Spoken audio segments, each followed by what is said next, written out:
আমি আপনাদের ফ্রিল্যান্সিং থেকে ঝরে যাওয়ার 20টি কারণ উপস্থাপন করব। এই 20টি কারণের যে কোনো একটি কারণ যদি আপনার মাঝে থাকে, তাহলে আপনি ফ্রিল্যান্সিং থেকে ঝরে যাবেন। আমরা যারা ফ্রিল্যান্সিং শিখতে চাই বা যারা ফ্রিল্যান্সিং এ আসতে চাচ্ছি, আমরা এই 20টি কারণ সম্পর্কে আমাদের যথেষ্ট পরিমাণে ধারণা থাকতে হবে। আপনি ফ্রিল্যান্সিং শিখতে চান, কিন্তু মানুষ কেন ফ্রিল্যান্সিং থেকে ঝরে যায়, এই বিষয়বস্তুগুলো যদি আপনি না জানেন, না বুঝেন, তাহলে কিন্তু আপনিও ফ্রিল্যান্সিং থেকে ঝরে যাওয়ার আশঙ্কা থাকবে। তো চলেন আমরা আলোচনা করি। প্রথম যে কারণটি হলো সেটা হলো একসাথে অনেক স্কিল শিখতে চাওয়া। তো আপনি, আমরা অনেক ফ্রিল্যান্সার ভাই ব্রাদার আছি যে মনে করি যে প্রতিষ্ঠান একসাথে অনেকগুলো স্কিল শেখায়, আমরা মনে করি ওই প্রতিষ্ঠান থেকে শেখা উচিত, বা ওই প্রতিষ্ঠানে শিখলে আমি অনেক কিছু শিখতে পারবো। তো মেন যে সমস্যাটা হয়, যে প্রতিষ্ঠান আপনাকে একসাথে অনেকগুলো স্কিল শেখাবে, ওই প্রতিষ্ঠান আপনাকে সবগুলো স্কিল কিন্তু A to Z শেখাবে না, আপনাকে জাস্ট ধারণা বা আংশিক ভাবে অনেকগুলো স্কিল শেখাবে। যার ফলে আপনি মেন যে স্কিল, সেই মেন স্কিলটাই আপনি ওদের কাছ থেকে শিখতে পারবেন না। তো আপনি একসঙ্গে অনেকগুলো বিষয় নিয়ে জানার ফলে আপনার কিন্তু এই ধরনের সন্দিহান সৃষ্টি হবে যে আমি এখন কোনটা নিয়ে আগাবো, কোনটা নিয়ে আমার যাওয়া উচিত বা আগানো উচিত, এই ধরনের সন্দিহান আপনি কিন্তু ভুগবেন। আর ওই ধরনের প্রতিষ্ঠান কিন্তু আপনাকে ফ্রিল্যান্সিং এ সফল হওয়ার জন্য অন্যতম যে ক্লায়েন্ট হান্টিং, সেটা কিন্তু আপনাকে শেখাবে না, কারণ তারা অনেকগুলো স্কিল রাখছে। দেন সেগুলো স্কিল কাভার করতেই তাদের মনে করেন যে 4 মাস, 5 মাস, 6 মাস চলে যায়। অ্যাডভান্স যে বিষয়বস্তুগুলো আছে সেগুলো তারা শেখায় না, তারা শুধু ওই স্কিল গুলো শেখার প্রতি তাদের আসলে মেন ফোকাসটা থাকে। আর নতুন ফ্রিল্যান্সাররা এই জায়গাতেই তাদের যে ফোকাস থাকে সেটা কিন্তু তারা হারিয়ে ফেলে, যার কারণে মানুষ ফ্রিল্যান্সিং থেকে ঝরে পড়ে। এর পরের যে কারণটা হচ্ছে প্রপার স্কিল না শিখেই ক্লায়েন্ট খোঁজা। আমরা অনেকেই আছি, আমরা যেই স্কিলে শিখি না কেন সেটা প্রপারলি না শিখেই আমরা ক্লায়েন্ট হান্টিং শুরু করি বা ক্লায়েন্ট খুঁজতে শুরু করি। যার ফলে আমরা ক্লায়েন্টও খুঁজে পাই না, বা ক্লায়েন্ট যদি আমরা খুঁজেও পাই সেই ক্লায়েন্টটাকে আমরা কনভিন্স করতে পারি না বা ইমপ্রেস করতে পারি না। তো যার ফলে অনেকেই আছে আমরা ফ্রিল্যান্সিং থেকে ঝরে যাই। তাই আপনাদের উপর আমার উপদেশ থাকবে, আপনি যেই স্কিলটাই শেখেন না কেন সেই স্কিলের উপর A to Z শেখার পর আপনাকে শিখতে হবে ক্লায়েন্ট হান্টিং, ক্লায়েন্ট কমিউনিকেশন, এবং আপনাকে পোর্টফোলিও মেক করতে হবে। এই ধরনের বিষয়বস্তুগুলো দেন আপনার জানা বা শেখার পরেই আপনার আসলে ক্লায়েন্ট খোঁজা উচিত।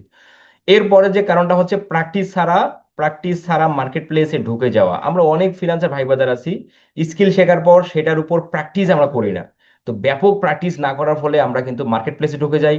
আর মার্কেট প্লেসে ঢুকে যাওয়ার পর যখন আপনি ফার্স্ট কোনো ক্লায়েন্টের কাজ পেয়ে যান, ওই ক্লায়েন্টের কাজটা যদি আপনি কমপ্লিটলি না করতে পারেন, তখন কিন্তু ক্লায়েন্ট আপনাকে নেগেটিভ রিভিউ দেয়। আর ওই নেগেটিভ রিভিউর ফলে আপনার অ্যাকাউন্টটা দেন গ্রোথ হারিয়ে ফেলে, যার ফলে আপনি ফ্রিল্যান্সিং থেকেও ঝরে যান। আমরা এরকম অনেকেই আছি। এরপরে হচ্ছে স্ট্রং পোর্টফোলিও না থাকা। আপনি ফ্রিল্যান্সিং এ সফল হতে গেলে আপনাকে, আপনার কাছে অবশ্যই স্ট্রং পোর্টফোলিও থাকতে হবে। কারণ স্ট্রং পোর্টফোলিও পারে যে আপনাকে ক্লায়েন্ট এনে দিতে। আপনি ক্লায়েন্ট খুঁজে পেলেন, কিন্তু সেই ক্লায়েন্টটাকে যদি আপনি ইমপ্রেস না করতে পারেন স্ট্রং পোর্টফোলিওর মাধ্যমে, তাহলে কিন্তু ক্লায়েন্ট আপনাকে কাজ দিবে না। আর এই স্ট্রং পোর্টফোলিওর অভাবে আমরা অনেকেই ফ্রিল্যান্সিং থেকে ঝরে যাই। এরপর হচ্ছে ধৈর্য কম থাকা। আমরা অনেক ভাই ব্রাদার আছি, আমরা দ্রুত সময়ে আর্নিং জেনারেট করতে চাই, আমাদের মাঝে ধৈর্যের খুবই কমতি থাকে। তো আমরা চাই কুইক রেজাল্ট এক্সপেকটেশন, আমরা আশা করি খুব দ্রুত আর্নিং করতে হবে, দ্রুত আর্নিং পেতে হবে, এই ধরনের ইচ্ছা থাকার ফলে আসলে আমাদের ধৈর্য হারিয়ে ফেলি। আর ধৈর্য হারার ফলেই আমরা ফ্রিল্যান্সিং থেকে ঝরে যাই। আমাদের আসলে জানতে হবে, বুঝতে হবে, ফ্রিল্যান্সিং এ সেই সফল হয় যার ধৈর্য ধারণ করার ক্ষমতা থাকে। এখানে কম ধৈর্য, এই ধরনের ব্যক্তিরা ফ্রিল্যান্সিং থেকে হারিয়ে যায়। তো এটাও একটা বড় কারণ। এরপরে হচ্ছে ফাইবার, আপওয়ার্ক প্রোফাইল অপটিমাইজ না করা। আপনি ফ্রিল্যান্সিং থেকে ঝরে যাবেন যদি আপনার ফাইবার প্রোফাইল বা আপওয়ার্ক প্রোফাইল আপনি অপটিমাইজ না করেন। কারণ একটা মার্কেট প্লেস প্রোফাইল যদি আপনি অপটিমাইজ না করেন, তাহলে কিন্তু সেই প্রোফাইলটা গ্রোথ করবে না। আর ওই প্রোফাইল গ্রোথ না করলে কিন্তু আপনি ফ্রিল্যান্সিং থেকে ঝরে যাবেন, এটা আসলে মাস্ট বি। এরপর হচ্ছে গিগ ডেসক্রিপশন এসইও না করা। আমরা মার্কেট প্লেসের যে অ্যাকাউন্টেই করি না, কোনো ফাইবার বলি, আপওয়ার্ক বলি, সেই অ্যাকাউন্ট যদি আমরা অপটিমাইজ বা সেই গিগের description, gig title, gig banner, gig FAQ, gig pricing, এগুলো যদি আমরা এসইও ফ্রেন্ডলি না করি, তাহলে কিন্তু ওই গিগগুলো র্যাঙ্ক করে না, যার ফলে আমরা মার্কেট প্লেস থেকে অনেকেই ঝরে যাই। এরপরে হচ্ছে মার্কেট প্লেস অ্যাকাউন্ট সাসপেন্ড হওয়া। অনেক ফ্রিল্যান্সার ভাই ব্রাদার আছে, ফাইবার অ্যাকাউন্ট সাসপেন্ড হয়ে গেছে, লেভেল 2 বা টপ রেটেড বা আপওয়ার্ক অ্যাকাউন্ট সাসপেন্ড হয়ে গেছে, যার ফলে সে একদম ডিমোটিভেটেড হয়ে গেছে, আত্মবিশ্বাস হারিয়ে ফেলছে যে আমি অনেক কষ্ট করে, অনেক ধৈর্য নিয়ে, অনেক সময় দিয়ে ফাইবার অ্যাকাউন্ট লেভেল 2 করে ফেলছিলাম, দেন সেই ফাইবার অ্যাকাউন্টটা ভুলবশত ডিসেবল হয়ে যায় বা রেস্ট্রিক্টেড হয়ে গেছে। আবার সে যে কামব্যাক করবে, আবার যে তাকে প্রচুর পরিশ্রম করতে হবে, সময় দিতে হবে, এই যে একটা সমস্যা বা এই যে একটা খারাপ লাগা, যার ফলে মানুষ ফ্রিল্যান্সিং থেকে ঝরে যায়। এই জন্য আমাদের মার্কেট প্লেসের উপর ডিপেন্ড না করে এই জন্য আমাদের মার্কেট প্লেসের উপর ডিপেন্ড না করে মার্কেট প্লেসের পাশাপাশি আমাদের আউটার মার্কেট প্লেসে স্ট্রং ক্লায়েন্ট হান্টিং করা উচিত। এরপরে যে এরপরে যে কারণ সেটা হচ্ছে শুধু মার্কেট প্লেসের উপর ডিপেন্ড করা। আমাদের আসলে কোনো ফ্রিল্যান্সার ভাই ব্রাদারকেই মার্কেট প্লেসের উপর ডিপেন্ড করে ফ্রিল্যান্সিং এ টিকে থাকার স্বপ্ন রাখা যাবে না। কারণ মার্কেট প্লেসের অ্যাকাউন্ট যখন তখন হচ্ছে গ্রোথ ডাউন হয়ে যায়, আবার যে কোনো আপনার ভুলেই কিন্তু অ্যাকাউন্টে সাসপেন্ড বা রেস্ট্রিক্টেড হওয়ার সম্ভাবনা থাকে, যার ফলে আমাদের অনেক ফ্রিল্যান্সার ভাই ব্রাদার আছি মার্কেট প্লেসের অ্যাকাউন্ট হারিয়ে যাওয়ার ফলে বা ডিজেবল হয়ে যাওয়ার ফলে আমরা ফ্রিল্যান্সিং থেকে ঝরে যাই। এরপরে কারণ হচ্ছে কম্পিটিশন দেখে ভয় পাওয়া।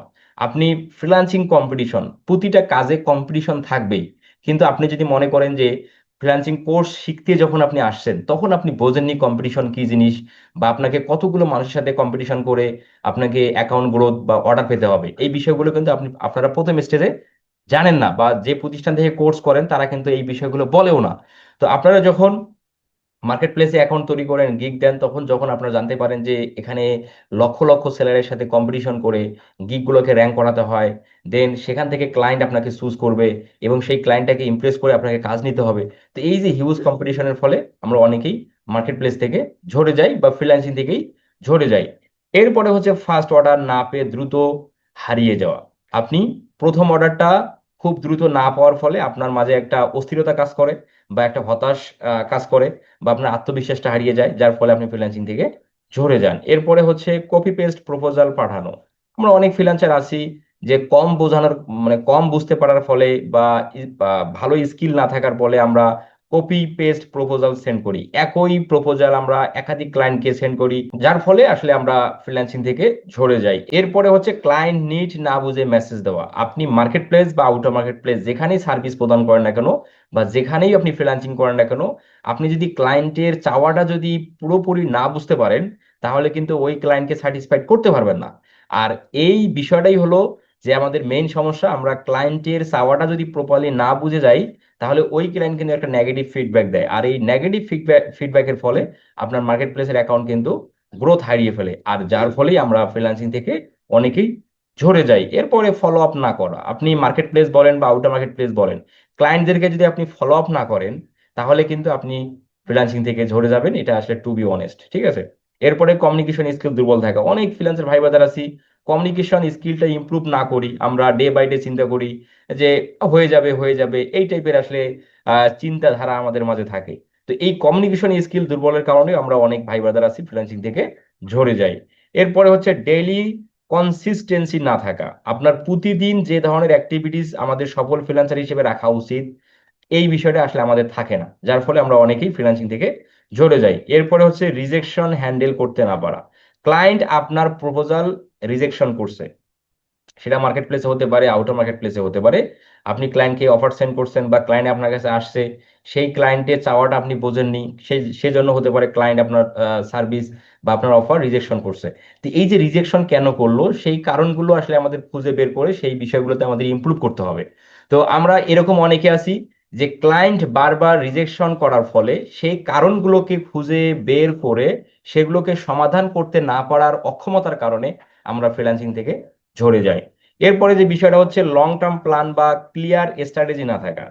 এরপরে হচ্ছে কম্পারিজন করা আদার্স ইনকাম দেখে, অন্য সফল ফ্রিল্যান্সারের ইনকাম দেখে আমরা উদ্বুদ্ধ হয়ে ফ্রিল্যান্সিং এ আসি, তার ইনকাম দেখে আমরা হতাশ হয়ে যাই, আমরা কবে ক্লায়েন্ট পাবো, বা আমি কবে ইনকাম করব, বা আমি কিভাবে শুরু করব, এই ধরনের নানান চিন্তা চেতনা আমাদের মাঝে বিরাজ করে, যার ফলে আমরা অনেকে ফ্রিল্যান্সিং থেকে হারিয়ে যাই। আমাদের চিন্তা করতে হবে অন্যরা কি করতেছে সেটার দিকে না তাকিয়ে আমি কি করতেছি, আমি কি করব, এই বিষয়বস্তুগুলো নিয়ে আসলে আমাদের ভাবা উচিত।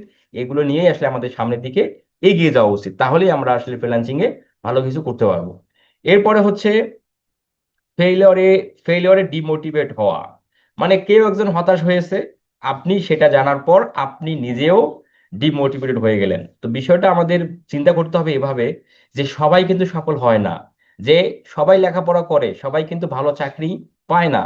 আবার ফ্রিল্যান্সিং তো এরকম, ফ্রিল্যান্সিং সবাই শুরু করে সবাই কিন্তু সেটা শেষ করতে পারে না। তো এখানে সবাই ফেইলিওর হবে। তবে হ্যাঁ, তাদেরকে দেখে, তাদেরকে তাদের ফেল হওয়া দেখে আপনাকে ডিমোটিভেট হওয়া যাবে না, আপনাকে আরো উজ্জীবিত বেশি হতে হবে, যে সে ফেল হয়েছে তার মানে আমি যে হব বিষয়টা এরকমটা আমার সাথে নাও হতে পারে। তো এই ধরনের আত্মবিশ্বাস বা ইচ্ছা শক্তি বা ধৈর্য আমাদের কিন্তু থাকতে হবে। তো এই হলো 20টা প্রধান রিজন, যে কারণগুলোর জন্য মানুষ ফ্রিল্যান্সিং থেকে ঝরে যায়। তো আপনারা যারা ফ্রিল্যান্সিং শিখতে আসছেন বা যারা শিখতেছেন সবার জন্য শুভকামনা। তো ফ্রিল্যান্সিং শেখার পাশাপাশি এবং ফ্রিল্যান্সিং শুরু করার পাশাপাশি কেন মানুষ ফ্রিল্যান্সিং থেকে ঝরে যায়, এই কারণগুলো কিন্তু আমাদের আসলে জানা দরকার। তাই আমি আপনাদের A to Z কারণগুলোকে বিশ্লেষণ করে জানালাম।